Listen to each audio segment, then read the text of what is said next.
So I promised to make this video in time to upload it before people started receiving their wish flags, and I've had a couple of reports that they've been received already by people, and I've been putting it off for long enough, and I'm sure you're longing to see what kinds of beautiful things I've received. And here's what I received from Pamela. Do more of what makes you happy. Soar. Hope.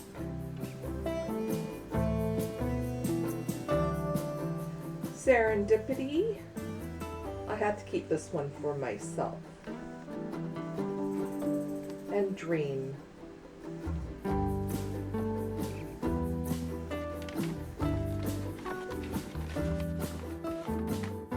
Next, the beautiful flags that I received from Elaine from over in Vancouver Island, and they all say magic. I love the fabric that she chose for hers.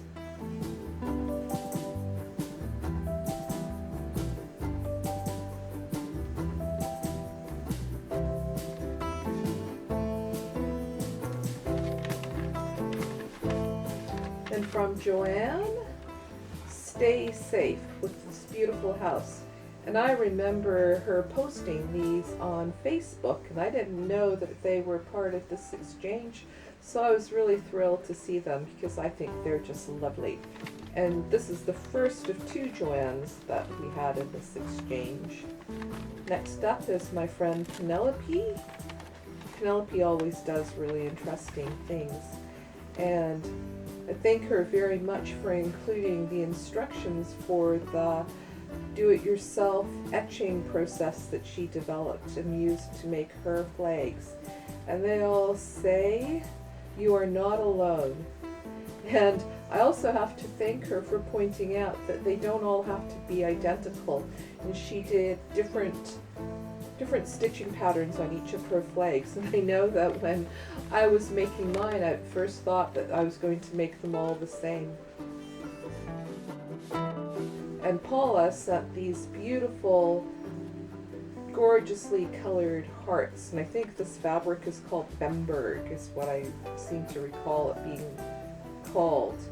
And I just love the colors that she used and the way she combined them. And now for the second Joanne, and this Joanne is a printer, so I know that she probably carved, and I'm going to guess, I think she does a lot of wood block carving, so I think these are all wood blocks, and they're just beautiful. This one I think is actual plant material. I really enjoy these two. I enjoy all of them. And I'm going to show you what I made. I decided to do some printing. I started out with some bright yellow acrylic paint and a printing block that I had made years ago by attaching some Kids Craft foam to a plastic jar lid. And I'm just using a foam brush to apply the paint to the printing block. And I really like that the lid is transparent, so it's easy to see where you're printing. And yes, acrylic paint is permanent. I have plenty of stained painting clothes to show for it. Once the paint is dry, and it doesn't take very long, I'm just cutting it out carefully around the edges. The acrylic paint will prevent the fabric from fraying. Some of my wish flags had white peace signs sewn with yellow thread, and then I decided to switch things up a little bit and made some yellow printed peace signs, because as I mentioned, my friend Penelope pointed out, they don't all have to be the same.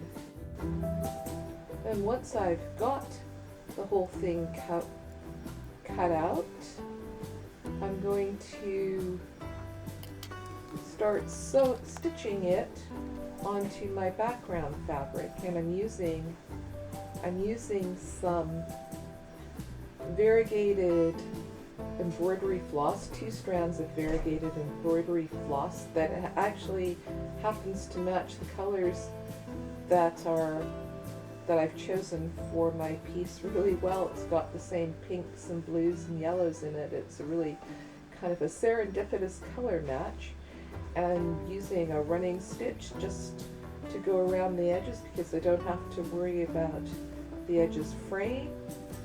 And that's part of the charm of these sorts of wish flags, that the pieces are supposed to age and fray as the messages are spread throughout the universe.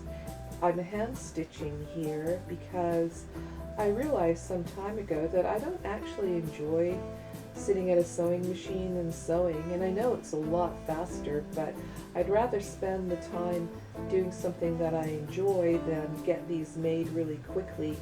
So I think I realized after I planned these out that just sewing them up took about 30 minutes for each flag, which is quite a lot of time when you think about it.